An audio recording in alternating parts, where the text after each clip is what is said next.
پاکستان اور دنیا بھر میں لاکھوں دیکھنے اور سننے والوں کو ارشد شریف کا سلام۔ ناظرین، آج دنیا میں جو حالات ہیں اس سے یہ اندازہ لگانا مشکل نہیں ہے۔ بہت سے تجزیہ کار کہہ رہے ہیں کہ ایک نئی سرد جنگ کا آغاز ہو گیا۔ نہ صرف ایک نئی سرد جنگ کا، ایک نیوکلیئر جنگ کے بادل بھی یورپ پہ منڈلا رہے ہیں، اور اس حوالے سے رشین پریزیڈنٹ کی سٹیٹمنٹس، یورپین لیڈرز کی سٹیٹمنٹ، امریکی صدر کی سٹیٹمنٹس بڑی واضح ہیں۔ لیکن اگر ہم اپنے ملک کے پاکستان کے حالات دیکھیں تو یہاں پہ بالکل وہ مثال صادر آتی ہے کہ جب روم جل رہا تھا تو نیرو بانسری بجا رہا تھا۔ یہاں مختلف ہر کوئی اپنی اپنی ریلیونس کے لیے کوئی لانگ مارچ کر رہا ہے، کوئی ملاقاتیں کر رہا ہے، اور پاکستان کے گرد اس وقت جو خطرات منڈلا رہے ہیں، ایک پراکسی جنگ دنیا دوبارہ سے جو بلاکس میں بٹ رہی ہے، اس پہ پاکستان کے کیا اثرات ہوں گے؟ کیا پاکستان میں بھی لا اینڈ آرڈر سچویشن دوبارہ سے ایک طرح سے کریٹ کی جائے گی؟ بلوچستان، اس میں آلریڈی ہمیں اس کے کچھ سائنس نظر آ رہے ہیں، اس کو روکنے کے لیے ہم نے کیا کرنا ہے؟ آج اسلام آباد میں بیسڈ 22 ممالک کے سفیر اور یورپین یونین کے ریپرزنٹیٹیو جو یونین جنرل اسمبلی کا اجلاس ہو رہا ہے، اس میں انہوں نے کہا ہے کہ پاکستان رشیا کو کنڈیم کرے۔ اب پاکستان اس حوالے سے کیا فیصلہ کرتا ہے؟ حال ہی میں وزیر اعظم عمران خان روس گئے تھے، رشین پریزیڈنٹ سے ملاقات کی۔ کیا جس طرح وزیر اعظم کہتے ہیں کہ ہمیں آزاد فورن پالیسی لے کے چلنی ہے، کیا پاکستان اب یورپین یونین امریکہ کے ساتھ کھڑا ہوگا، روس اور چین کے ساتھ کھڑا ہوگا، یا کہ اس معاملے پہ ایبسٹین کرے گا؟ یہ بڑے سوالات ہیں۔ لیکن ایک پیٹرن جو نظر آ رہا ہے جس کے ناظرین اثرات پاکستان پہ بھی آئیں گے، جو سینکشنز کا ٹول ہے وہ پاکستان کے خلاف پیٹو کی شکل میں بھی استعمال ہوتا رہا ہے، آئی ایم ایف کے ذریعے بھی آرم ٹوسٹنگ کی جاتی رہی ہے، اور اب جو سوال بڑا پیدا ہوا ہے کہ جب بینکنگ ایسٹس فورن ریزروز رشیا کے فریز کر دیے گئے، سوئفٹ بینکنگ سسٹم سے نکال دیا گیا ہے، تو کیا دنیا میں آزاد فورن پالیسی بنانے کے لیے ایک الگ سوئفٹ سسٹم بھی بنانا ہوگا؟ اور یوکرین میں ہمیں جو حالات نظر آ رہے ہیں، اس پہ امریکہ کی سابق secretary of state Hillary Clinton نے اس کا موازنہ کیا کہ افغانستان میں بھی انسرجنسی کو امریکہ نے سپورٹ کیا روس کے خلاف، یوکرین میں بھی انسرجنسی کو باقاعدہ طور پہ سپورٹ کرنا ہے، کیسے؟ ہتھیار دے کے۔ ہلری کلنٹن کو سنیں، اور اس کے بعد جو بڑا سوال ہے کہ کیا وہی امریکی ہتھیار پاکستان میں مل رہے ہیں؟ ہلری کلنٹن نے کیا کہا، آئیے دیکھتے ہیں۔ But remember, the Russians invaded Afghanistan back in 1980. And although no country went in, they certainly had a lot of countries supplying arms and advice and even some advisors to those who were recruited to fight Russia. It didn't end well for the Russians. There were other unintended consequences, as we know, but the fact is that a very motivated and then funded and armed insurgency basically drove the Russians out of Afghanistan. Obviously, the similarities are not ones that you should bank on, because the terrain, the development in urban areas, etc., is so different. But I think that is the model that people are now looking toward. And if there can be sufficient armaments that get in, and they should be able to get in along some of the borders between other nations and Ukraine, and keep the Ukrainian, both their military and their citizen volunteer soldiers supplied, that can continue to stymie Russia. Now, let's be clear that Russia has overwhelming military force. But of course they did in Afghanistan as well. They also brought a lot of air power to Syria. It took years to finally defeat Syria in terms of the insurgencies, the democratic forces, as well as others who battled the Russians, the Syrians, and the Iranians. So if you're fighting for your homeland, you're fighting for your family, you're fighting for your ideals, that's far more powerful than sending in these poor young Russian soldiers who didn't even know where they were going until they crossed the border and people were screaming at them and they realized they were in Ukraine. So I think we have to watch this carefully. We have to provide sufficient military armaments for the Ukraine military and volunteers, and we have to keep tightening the screws. جی ناظرین، آپ نے سنا، insurgency کو Ukraine میں support کرنے کے لیے ہتھیار پرووائڈ کرنے ہیں، ہم ناظرین جب پنجگور میں گئے بلوچستان جہاں ہمارے ایف سی کے جوانوں پہ حملہ ہوا, ہمارے 6-7 ایف سی کے جوان شہید بھی ہوئے, وہاں پہ جو ویپنز ملے, جو اسلحہ برآمد ہوا, اس پہ تمام امریکن سگنیچرز تھے. جو بڑا سوال اس حوالے سے کہ کیا آلریڈی یہ پلاننگ کر لی گئی ہے کہ پاکستان کو کہاں رکھنا ہے اور پاکستان میں law and order situation create کرنی ہے, اور بلوچستان میں بھی اسی طرح سے حالات کریٹ کرنے ہیں جس طرح یوکرین اور افغانستان کی ہلری کلنٹن مثال دے رہی تھی. اور بلوچستان میں برآمد کیا ہوتا ہے خاص طور پہ پنجگور میں, آئیے دیکھتے ہیں. افغانستان سے جب امریکی افواج گئیں تو یہ کہا جا رہا تھا کہ بہت سا اسلحہ وہاں پہ چھوڑ کے گئے. یہ والے تمام اسلحہ جو ہے جب ان پہ بلکہ بار کوڈ بھی ان کے اگر نکال کے دیکھا جائے تو اس میں ہمیں یہ پتہ لگتا ہے کہ یہ امریکی اسلحہ ہے. اور موسٹلی جو امریکہ اسلحہ افغانستان میں چھوڑ کے گیا, جب ہم نے انسپیکٹر جنرل فار افغانستان کی رپورٹس دیکھیں تو اس میں پتہ لگا کہ پچھلے سال بہت سارا لیٹسٹ اسلحہ افغانستان آیا تھا. اب سوال یہاں پہ یہ آتا ہے کہ کیا ایک پراکسی جنگ پاکستان میں دھکیلنے کے لیے باقاعدہ طور پہ لیٹسٹ اسلحہ افغانستان میں ڈمپ کیا گیا, اور پھر جس طرح کے ماضی میں ہوتا ہے پراکسی جنگوں میں ہوتا ہے کہ جناب اسلحہ بیک ٹریک نہ کیا جا سکے, کیونکہ ٹیررزم میں یہ کہا جاتا ہے دہشت گردی میں کہ ہر دہشت گرد گروپ کے پیچھے کوئی نہ کوئی اسٹیٹ ایکٹر ہوتا ہے. Behind every non state actor there is always a state actor. تو یہ جو اسلحہ ہے جو افغانستان میں چھوڑا گیا اور لیٹسٹ اسلحہ وہاں پہ چھوڑا گیا, کیا وہ اس لیے چھوڑا گیا کہ پاکستان کو نیا میدان جنگ بنایا جائے اس گلوبل وار کا جس میں ایک طرف چین, ایک طرف رشیا اور امریکی انٹرسٹ یہاں پہ. نائٹ ویژن گوگل یہ تھرمل امیجنگ بھی لیتی ہے اور کم از کم اس ایک کی جو مارکیٹ میں قیمت ہے وہ 3.5 لاکھ 4 لاکھ روپیہ ہے. اب ایک دہشت گرد کے پاس اگر یہ 3.5 لاکھ کی یہ والی نائٹ ویژن گوگل ہے, صرف اس اسلحے کا دکھائیں کہ ناظرین یہ اسلحہ ہے کیا. یہ property of U S government, M16 rifles calibre بھی اس میں باقاعدہ طور پہ دیا گیا ہے, property of U S government. اگر آپ صرف یہ اسلحہ دیکھیں تو اس کا اوریجن آپ پوچھیں گے کہاں سے, بڑے آرام سے ٹریک کور ہو جاتے ہیں کہ جناب یہ اسلحہ تو افغانستان سے آ رہا ہے, افغانستان سے امریکہ بھاگ گیا اور اسلحہ پیچھے چھوڑ گیا. یہ اسلحہ استعمال کہاں ہونا ہے, یہ اسلحہ پاکستان میں استعمال ہو رہا ہے اور یہ اس کے ایویڈنسز ہیں.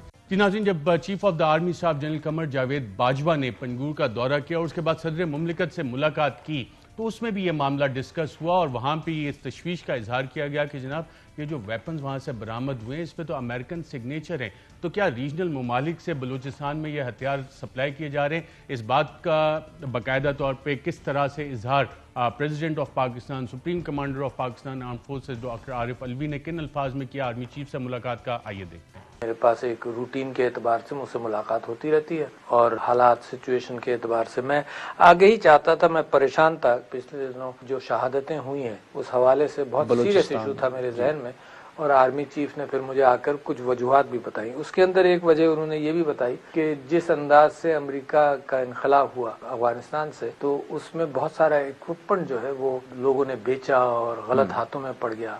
اس میں نائٹ ویژن گاگلز کی انہوں نے مثال دی, مثال کے طور پر ان گنز کی مثال دی جو ہماری فوج کے پاس نہیں ہے, امریکن ٹروپس کے پاس تھیں.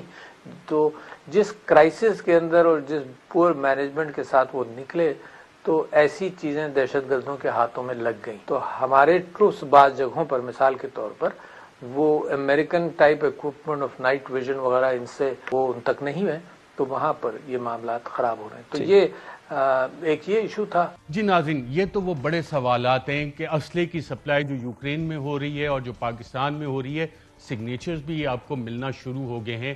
تو اب یہ حالات جس اس وقت عالمی جنگ کا ایک ماحول بنا ہوا ہے, سرد جنگ باقاعدہ طور پہ شروع ہو گئی ہے دنیا میں, اس میں اب روس اور باقی دنیا کون کدھر کھڑا ہے. اکنامک سینکشنز کے حوالے سے وہ ویسٹرن کنٹریز جو میڈیا فریڈمز کی بات کرتی تھی RT اور سپوٹنک پہ بین لگا رہی ہیں.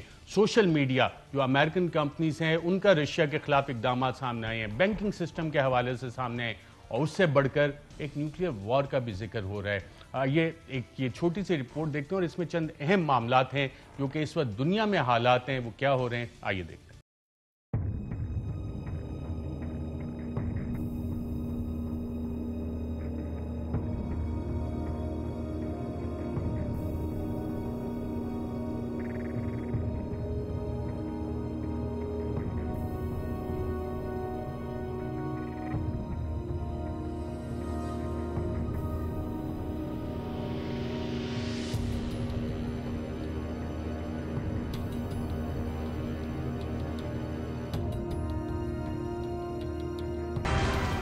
روسی صدر ولادیمیر پوٹن نے روس کی نیوکلیئر فورسز کو ہائی الرٹ پر رہنے کا حکم جاری کر دیا ہے۔ روسی صدر کے مطابق انہوں نے یہ حکم نیٹو سربراہان کی جانب سے دیے گئے بیانات کو سامنے رکھتے ہوئے دیا ہے۔ امریکہ اور نیٹو نے اس اہم پیش رفت پر رد عمل دیتے ہوئے اسے اشتعال انگیز عمل قرار دیا ہے۔ یورپی یونین نے یوکرائن کو ہتھیاروں کی فراہمی کا اعلان بھی کر دیا ہے۔ The first time ever, the European Union will finance the purchase and delivery of weapons and other equipment to a country that is under attack. یورپی یونین کے نمائندہ خصوصی برائے عالمی امور جوزف بورل نے انکشاف کیا ہے کہ یوکرائن کو 450 ملین یوروز کی فوجی امداد فراہم کی جائے گی، جس میں لڑاکا طیارے بھی شامل ہیں۔ یہ اسلحہ پولینڈ کے راز سے یوکرائن کو فراہم کیا جائے گا۔ I will today propose to use the European Peace Facility for 2 emergency assistance measures to finance the supply of lethal material to the Ukrainian army. اس کے ساتھ ساتھ یورپی یونین کی جانب سے 50 ملین یوروز کی میڈیکل اور فیول ایڈ کا اعلان بھی کیا گیا ہے۔ Urgently needed fuel, protective equipment and medical supplies. Another taboo has fallen. The taboo that the European Union was not providing arms in a war. Yes, we are doing. Because this war requires our engagement in order to support the Ukrainian army. Australia کے وزیر اعظم Scott Morrison نے بھی Ukraine کو اسلحے کی فراہمی کی یقین دہانی کروائی ہے۔ We will be committing $50 million to support both lethal and non-lethal defensive support for Ukraine. The overwhelming majority of that, that's some $70 million Australian dollars, will be in the lethal category. We're talking missiles, we're talking ammunition, we're talking supporting them in their defence of their own homeland in Ukraine, and we'll be doing that in partnership with NATO. جبکہ German chancellor نے بھی Ukraine کو military support فراہم کرنے کا اعلان کیا ہے۔ جرمن چانسلر اولیف شالز نے جرمنی کے دفاعی بجٹ میں $113 ارب کا اضافہ کرنے کا اعلان کر دیا ہے، جس کے بعد جرمنی اپنے جی ڈی پی کا 2% سے زیادہ حصہ دفاع پر خرچ کرے گا۔ Jahr für Jahr mehr als 2% des Bruttoinlandsprodukts in unsere Verteidigung investieren. Wie Sie wissen, haben wir gestern entschieden, dass Deutschland der Ukraine Waffen zur Verteidigung des Landes liefern wird. روسی وزارت دفاع نے یہ الزام عائد کیا ہے کہ یوکرائن کی فوج نے رہائشی علاقوں میں آرٹلری اور میزائل سسٹم نصب کیا اور روس کی جوابی کارروائی کو سول آبادی پر حملہ قرار دے دیا۔ روسی وزارت دفاع نے یہ الزام بھی عائد کیا کہ یوکرائن کو یہ جنگی حکمت عملی امریکی خفیہ ایجنسی CIA کی جانب سے سکھائی گئی ہے، اور امریکہ یہ حکمت عملی مشرق وسطیٰ میں بھی آزما چکا ہے۔ برطانوی سیکرٹری خارجہ لز ٹرس نے خدشہ ظاہر کیا کہ اگر روس کو یوکرائن میں نہ روکا گیا تو روس پولینڈ، بالٹکس اور مالدووا کے لیے خطرہ بن سکتا ہے، اور جس کا نتیجہ روس اور نیٹو اتحاد کے درمیان براہ راست جنگ کی شکل میں سامنے آ سکتا ہے۔ جرمنی کی جانب سے روس کے ساتھ گیس پائپ لائن نارڈ سٹریم 2 منصوبے پر کام روکنے پر ہچکچاہٹ سامنے آئی، مگر یوکرائن پر روسی حملے کے بعد صورتحال یکسر تبدیل ہو گئی۔ روس یوکرائن جنگ پر اقوام متحدہ کا خصوصی اجلاس بھی بلا لیا گیا ہے، جس میں 193 رکن ممالک یوکرائن پر روسی حملے سے متعلق اپنی رائے اور تجاویز دیں گے۔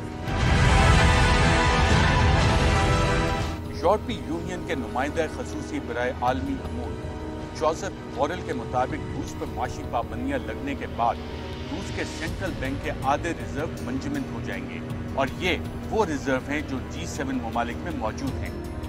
Half of the financial reserves of the Russian Central Bank are placed on banks of the G7 members, and they will block it.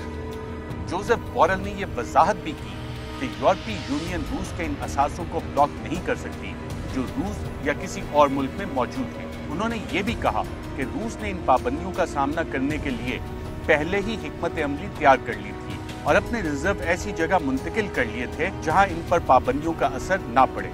The amount of the reserves placed in banks where we can act is more or less a little bit less than 50%. We cannot block the reserves of the Russian bank who are in Moscow or in China. And on the last years, Russia has been placing their reserves more and more in countries where we could not block Russia has been preparing financially for a situation like this.